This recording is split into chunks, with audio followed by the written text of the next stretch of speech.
Cameras rolling. Action. Thank you guys for joining us. My name is Big Arm. Nah, screw it. I ain't in the middle of this. Okay. Do it again. Thank you guys for joining us. This is Just a Conversation. I'm your host, Big Arm. This is Gia G. We have a special guest here today, Malik Boyd. It's good to be here. Pleasure, man. Glad we have you. Just tell us a little bit about you. Like, where are you from? To people that don't know. From Philly, born and raised. Okay.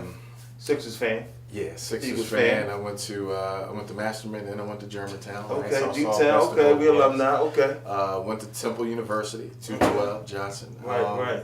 But I left out first chance I could get, man. And, You was out. I snuck into a senior job fair as a sophomore. Wow. Okay. Convinced them that I had what it took, right? And Yeah. so I'm on my way on this Greyhound bus with $20 and a bag of clothes. Wow. So I get up to, Penn Station and my beeper's going off. This Okay, tells you back how in the far day, the back it's beeper, going on. right. So I'm like, what is this number? Hit me up. And it's the job telling me, look, we did the research. You're a little bit short of the goal. Yeah, right? okay. And so I'm trying to convince them, well, I convinced you at the job fair that I was good, so what are we talking about? Nevertheless, they said, we're not hiring you. Okay. Wow. I'm now at Penn Station, Wow. no money to get back because I didn't think. Oh man. I'm just rushing. I'm just, Right. I'm young, dumb, whatever you want to call it. Right. And so I spent time in Penn Station, figuring my way out. And I'll never forget, it was a agency called Choice at 46 and 6. Okay. And I went there, put my resume in. This is when payphones, you can actually call them back. Right. And they called me back on this payphone in Penn Station and tell me to come in, that I'm going to get work. I'm going to get a job. And ironically, the way the creator had it, I end up working for the Knicks doing customer service right above where I was homeless. Wow. It's just a crazy Wow. dash. So you were of irony. homeless. Yeah. Oh, yeah. How long were you homeless for? About 2.5 weeks. Wow. Yeah, 2.5 weeks in New York. That's when you Wow. find out how much the cost of food really is, like a Big Mac was like So you left $5. Philly and came to New York. So Came you to weren't New York. homeless in Philly. You was homeless in New York. Homeless in New York. You trying to figure it out. Trying to figure it out. I'll never do it again. But, that moment kind of helped build some fortitude, also helped me to be a little more wise about, Right. the moves that need to be made. But it also kind of helped me loosen the grip of fear. Okay. And so many people are afraid to jump out, Right. to go after their dream because there are barriers. And I think I can say that, the universe and the creator, if you're following what he's designed for you to do, Right. those barriers get removed, man. Right. So They you're just in New step by York. You're homeless, Mm-hmm. and then you get the phone call. What did they tell you? Well, the phone call was, no, it ain't going down. And then the next phone call was, Okay. come go work, and I did stints at fashion companies, Okay. customer service, of course, Right. for the Knicks. Right. And that helped to build the grit, because Okay. now I'm a Philly guy in New York. Lovely. Nobody cares Yeah, about Philly right. in Yeah, New York. yeah, They're right, grinding, right? And right. so I end up getting to a space where I'm able to stay. I end up going to Jersey City. And so I'm in Jersey City catching a PATH Nice, train, nice. moving and shaking. And that's where my journey really began. I started, I come from a musical family. Okay. And music was always in my blood, no matter how Okay. much I tried to So was get it away was from a it. mom? Was it dad? Mom, dad, uncles, grandpa, Okay. It's The whole in thing. our Was it blood. Yeah, it's in singing? our Was it blood. Singing, instruments? keys. Anybody we would recognize? We would know any names? No, everybody's, they're grinding on the independent, Okay. side, and a lot of it was church, Okay. which ironically is the genesis of a lot of what we see Right. today. Pretty much. Philly church musicians kind of run the world as it relates Right. to R&B, right? And so I'll never forget. I'm dating this young lady who signed to Columbia. It's a group. I shall not name. Okay. But we understand. I'm dating her, and She's in New York or she's in Philly? we were all in New York. Okay. In And New York. so we come together, and How did you meet her? Just the scene back then, man. It was Yeah, beautiful. what Like was it? you could go to Nell's and sit down and get a meal and, Yeah. and watch, what was Destiny's Child before they Right. really, Okay. Right. formulated. You could Right. see back then there were groups. You know, Heavy D was still alive. He was Okay. running. Right. Heavy D was running Universal. Yeah, okay. Which yeah. was crazy. I Crazy, mean, you know, you crazy. can bump into Heavy and talk. Well, a good friend of mine that I befriended, a guy by the name of Jamal Hanna. We know him as Light from the Bush Babies. The Oh, rap okay. group. Right. He took me under his wing, and he and Bud. Y'all remember Bud from the Cosby Show? Right. Yes. Yeah. Right. So those guys were hanging tight and shooting movies and kind of grinding, doing what Michael Jordan and Ryan Coogler Okay. are doing now. Right. They were doing it back then, right? Wow. Okay. But New York was bustling, man. You could walk down the street and bump into AZ and spit for him. Right. Remember You those know? days? Yeah, That's you could what- stand outside of David I think Letterman Craig show. Mack and- was the one that was doing it. yeah, Craig right. Mack, Lady Luck. I Right. was, Okay. I seen the Flavor Unit Studios Right. once or twice. Right. Yeah. Okay. And so that just led me to the belief that I could do Right. this thing called music, right? Okay. And so I start writing songs. My first song comes from the heartbreak of the one that shall not be named. Right. Okay. How I long find were y'all out- together? We're good for like a year and a half. A good year and a I half. found out, Okay. you know, she, she was cheating on me with Oh, somebody, man. you know, at the next level. in the industry. Oh yeah, in the game, of course, Was it right? Another artist. Another artist. Okay, Another artist. okay. Yeah, and Wow. so I find out that this all-night studio session was not just that. Right. And- How did you find out though? Dude, believe it or not, like it's a crazy story. This is back when you could like call the operator and you really get an operator. So I'm dating myself right now. Like I don't even know if this should be broadcast. Right? So you know, I call this operator. Well, she calls me, and back then you could actually call the operator and say somebody harassed me or whatever, and they would tell you the number that just called. So I call the operator. I'm like, somebody called me from some strange number. I just need to know who it is, and I'm like, I think, you know, it's my significant other and she's in trouble. So, of course, the operator's like, oh, no problem. Here's the number. Then they tell me that it's a diner and it's not the studio. Ooh, okay. Now, what's crazy about this is the operator's like, yeah, the diner, but the diner is in the proximity of the studio. It's just kind of like down the street. Right, the whole right. night. So I'm like, all right. So she just told me she was recording, but she's Yeah. the diner. I got questions, Yeah, right? a little bit of questions. I called the diner, and I'll never forget this waitress. What a manager picks up is late, and I asked them. I'm like, listen, I don't even mean to bother you. I know this sounds really crazy, but I think, you know, like I think my other half is cheating. Wow. You know what I mean? Like, Man. you know the ego. You gotta swallow to Yeah. call a stranger Yeah. and say that. And ironically, I did that, and she said, "Hold on." She was like, "Hold on, baby." She could tell I was stunned. Yeah. She puts this waitress on the phone who's like, oh yeah, like the person you're talking about is here with a man. And like they broke it down. It was almost like the Wow. reverse of the girl. You know how like Wow. girls unite and come after like a Yeah. guy. It was the reverse of that. Wow. And honestly, I wrote my first real song that night. Man. Wrote my So did you first shed a real tear at song. all? Or did it hit you that So hard? I'll tell you what's crazy about it. That earlier that day, I had gotten a promotion. I went to Victoria's Secret and purchased like almost like $600 something worth Wow. of just like, you know, stuff from Yeah. Victoria, and I laid it all out on the bed. Wow. So I'm waiting for her to come home. She never came home. So you guys lived together. We lived. We missed that part of the Yeah, story. yeah, yeah. Oh, my Yeah. God. And so, wow. Was it your place or her place? It was actually Mutual? it was a mutual You spot. guys signed together. Yeah, This was a Palisade. whole mutual. This is back then, man. Yeah, Where you could have as long as yeah. you had like $600 Yeah. and you looked the part, like Yeah, you could, yeah. you could get a spot in Right. Palisades, Wow, man. right? But that started my journey, man. Like I learned how to express myself I learned that the gift of expressing myself through writing was present. Okay. And I never forget my boy Jamal from the Bush Babies. He became my first manager, man. And Oh, okay. There you go. I was so heartbroken. I lost my job. I took a hit. Oh, man. I took a hit, man. Not the but Spike Lee. but yeah, it took the hit. But you know, it Yeah. propelled me into my next level. Okay. And I began to take the feelings out of certain things, and sometimes to your detriment. As a guy, you become so hard Right. and all that. But I came back to Philly and started singing. So you Open left. mic.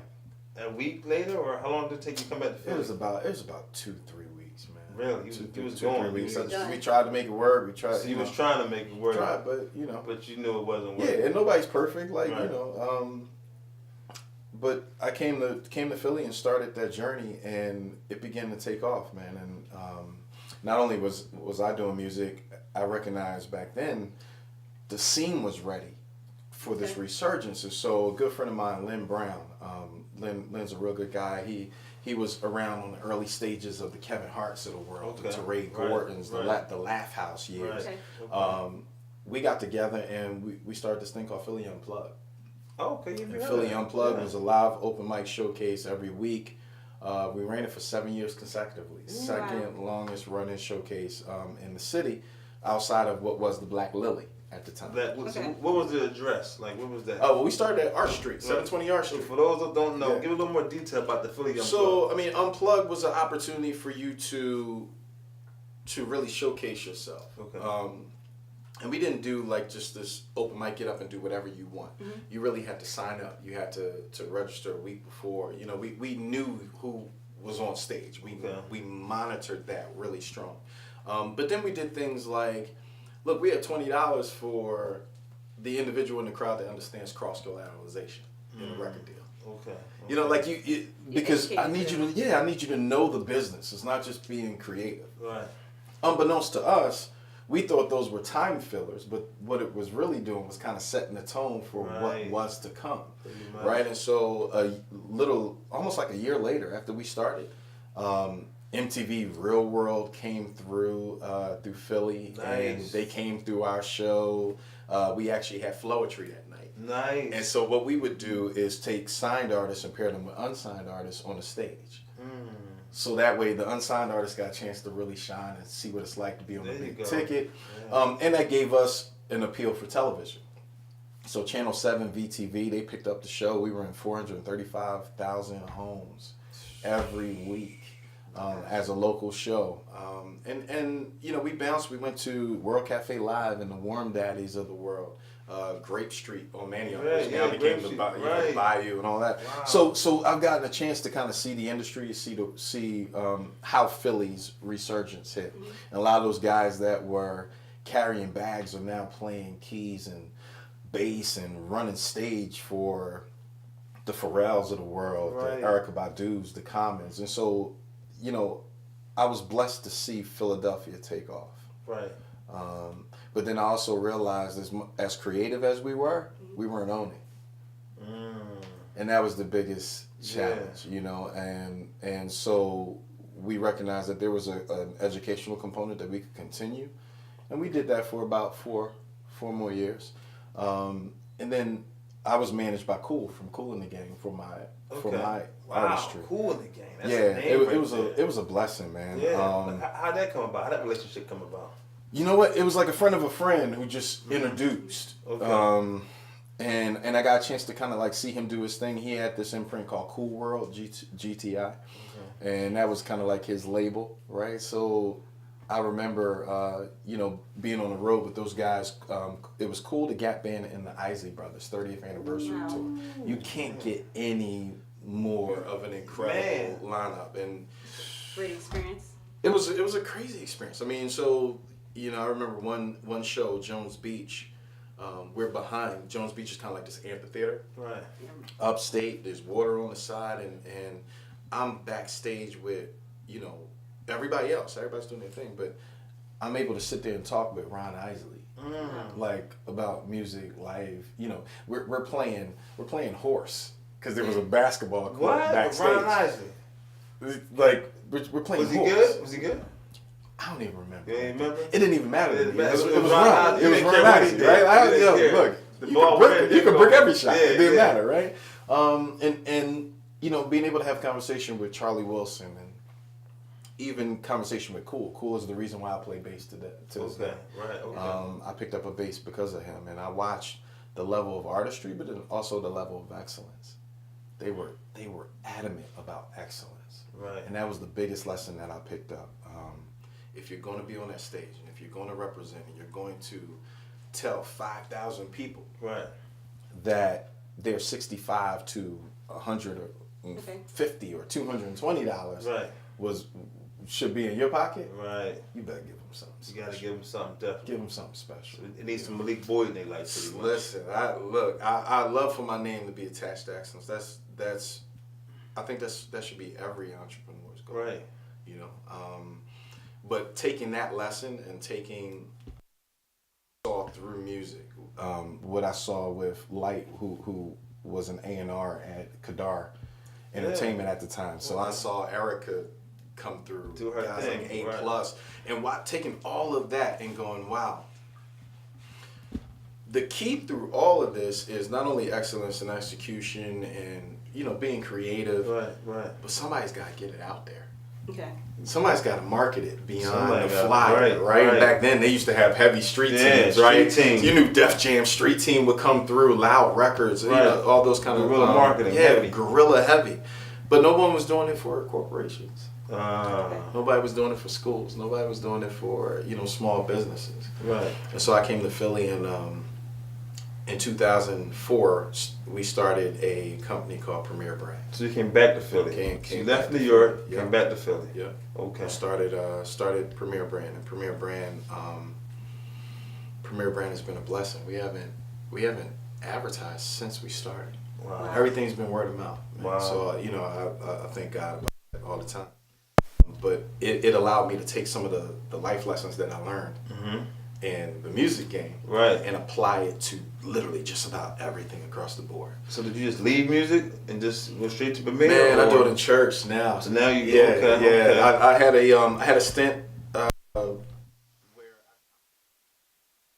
Okay. it was just like, all right, let me put something out just because. So you do like the online with SoundCloud platform? No, I did it through a CD. Actually through disc makers. Okay. Yeah, because by then I understood ownership. Right. I understood distribution, right? And so, you know, we put it out, but that was the end, man. I went into business, and You said that's where that's I'm it at. for music. Yeah, I mean, you got to know when Yeah, to the good you got to know when to fold. Right. You know, So you was doing the bass thing and you was writing. Mhm. Did you sing a little too, or? Yeah.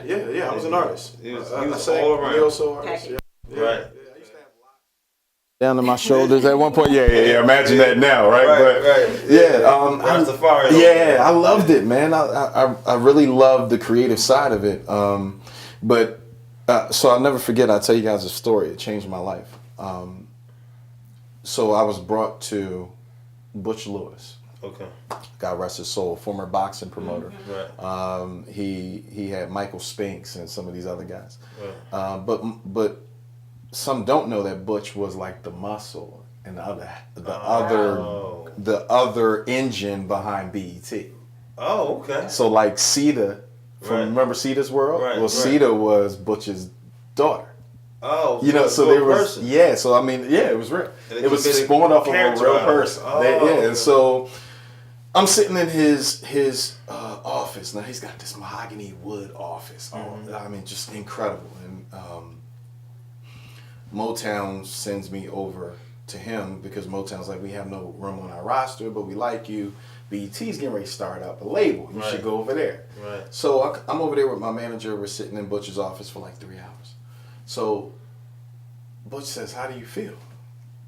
I'm like, "What kind of question is that?" I feel good. Like I'm in Butch Lewis's office Yeah, right. about to sign a deal or something. Like so, Right. I feel great. I don't understand. He says, and he's got this big stogie, you know, so he's leaned back and he's like, "Let me tell you a story, young buck."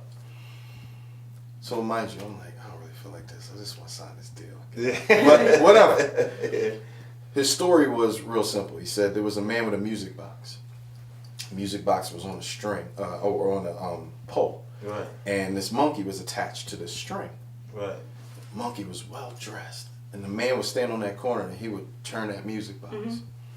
Music would come out, that monkey would dance. And so people, hundreds of people would go past that corner where that music box and that monkey was, and they would give the man money.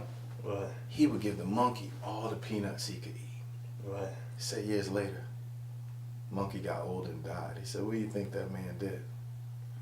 I'm like, again, I don't care. I'm ready to sign the deal, right? Right. He said, he went and just got another monkey. So which one do you want to be? You want to be the man or you want to be the monkey? Changed my whole perspective about the music industry. Okay. You know, the cost of being in front and what happens when you don't control the music box. Right. And what happens when you're just a well-dressed guy on the string. Right. And I decided that day I was going to break that string. And I took all of that kind of energy with me into the marketing firm. And into, you know, just helping people kind of break the string of whatever their industry was. Right. Okay. Okay. Wow. That's a powerful story. Yeah. Because a lot of people today don't realize that they're a monkey. Yeah. You know what I mean? And they don't realize that they're getting peanuts. Listen, it's the game it's a shell game in so many industries, and knowledge is what keeps you either attached to the string or being able to break the string. Right. And so for me, it became a focus point of making sure that every member of my community understands at least how.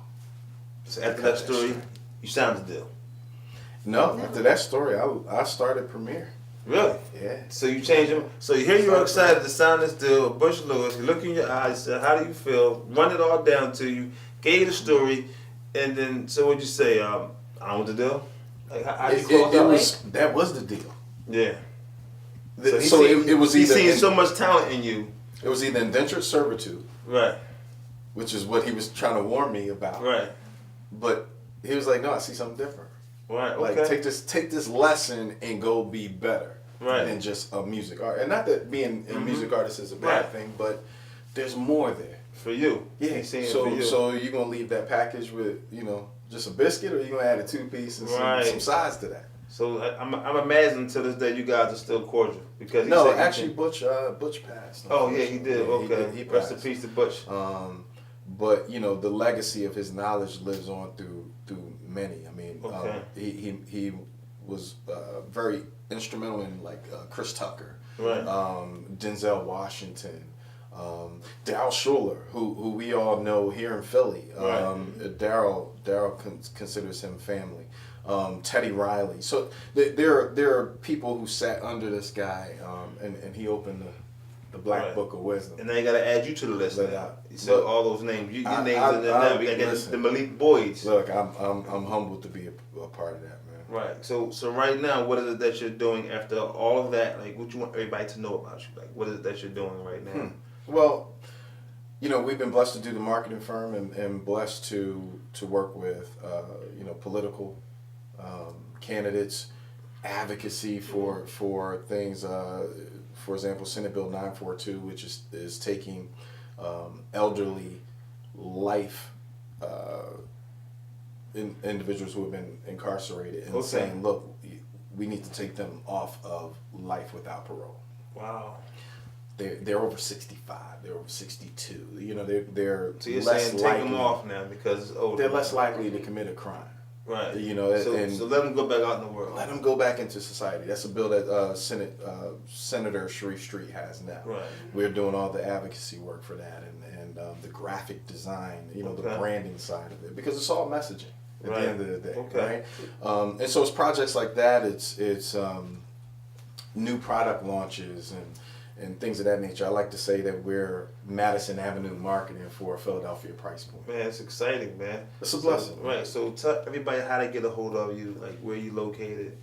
So we're right at 1025 Hamilton Street, which is right behind Union Transfer in Philly, right? It's what they call it now, Spring Arts. Yeah. Imagine that, right? Yeah. And so we're there. You can find us online, pbmarketingllc.com. I also have a show. We do Heart of the City, a radio show. Wow. Okay. And that's every Wednesday, and you can find us at heartcityradio.com. Okay. And that's all about just spreading the message and resources, getting resources to people. Yeah. So marketing's your niche, pretty much. It's what I was designed to do. Wow, awesome, man. Awesome story, man. Yeah. Man, we're so glad you came out, man. We got Malik Boyd, man. Appreciate it. Man. I'm hanging with you guys. Oh, yes, you are. Just a conversation. Yeah, let's do it. Well, we just had one. Yeah, we did. Yeah. Cut!